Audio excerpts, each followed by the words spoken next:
Yeah. Well, I noticed right away. I noticed the hair from everyone, but mainly I'm concerned about like where did that go? I had that hair, and you know one of the things that changed it was she dyed my hair Billy Idol blonde, and after that dye job, I started losing my hair. I mean, I was going to lose my hair anyway because of genetics, but I blame Barbara Gaines for my baldness. I will say Kevin Gudahl can work a wig better than anyone I know. Oh, Mia Scott. Yes, I played Timon of Athens, and the first line that I spoke in that production, I also spoke that line later when I played Flavius, the second time I did Timon of Athens, because everyone does Timon of Athens more than once. Which was exciting for me that the first line I'd spoken here at this theater was connected to that I got to do it again later. That's cool. Not to mention the fact that I got to look in the eyes of Senator Palpatine, or the Emperor, Ian McDermott, who he didn't know this while we were working on it, but you know, I had his action figure and was a huge fan. Did you bring the action figure in for him? No, I didn't. I played it really cool. He still to this day, I don't think knows, unless he's watching this interview. Sorry I didn't tell you. And now, noble Pompey! That my dear Marshal, thy mistress, procure she still? Oh, truth, sir. She has eaten up all her beef, and she is herself in the stew. Why, 'tis good. God! 'Tis the right of it. It must be so. Oh, it's fantastic. You know what's nice about it? I just want everybody to know that I was padded. That's not really me. And he was able to do a lot of that violence based on the fact that I had some stuffing around it. So he could give me a couple shots and I wouldn't feel it as much. I didn't have to hold back. No. And he didn't. Good Dr. Pinch! You are a conjurer! Establish him in his true sense again, and I will please you what you will demand. They must be bound and laid in the dark room. Yes!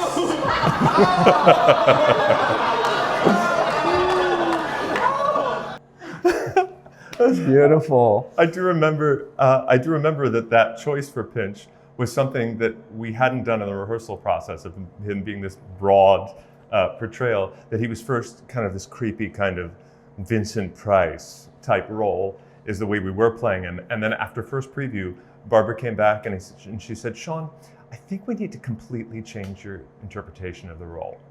And I laughed and thought, that's funny. Oh no, she's serious. And then we went to completely change, which was fun and exciting. It made a nice contrast between who he was off stage. I like the fact that even in the show we're doing now, there's a sense that the director uses preview to sort of really sort of focus in and hone in on something that was working, but now with an audience is not so much working. And to keep that freedom in that creativity is a lot of fun, but also because you have to do a performance in front of an audience that night, it's a little nervy. So there's always a freshness to it, which I kind of enjoy. And some of those bits, whether it's comedy or dramatic moments that you have to turn on a dime, when you're trying those new ones out, it's sort of like brings it alive again. Mm-hmm. It's like after 4 weeks of rehearsal, we have new things to work on, and sort of playing off the audience with those things has always been the most fun. It's trying to get over your nerves and just let them enjoy it for whatever it is. So I think that's hilarious. Yeah. Well, it was the christening of the building, and what I remember about the Antony and Cleopatra was the first time Barbara had us backstage, and the fire curtain was down, and so she had us all come to the back side of the building and enter through the loading dock and then come to the stage from behind. But every time I stand on that stage, I remember that moment where the fire curtain came up, the whole cast was there, and we got to see those 2 tiers of balcony wood and all that beautiful sort of thing that we get to see on stage all the time. Mm-hmm. It's really a place that is amazingly intimate. The plays become an extension of what we did at Ruth Page, which the audience is right there. And it's not something we can ignore. I think we tried to, right from the get-go, include them in on that process. But just that first look at this beautiful space was pretty not heartbreaking, but just moved me so much. I still think about that when we stand on stage and introducing the space to a new cast. I just stand there. I don't even take the tour. I just like stand there and look at this thing again because it feels like home. It does.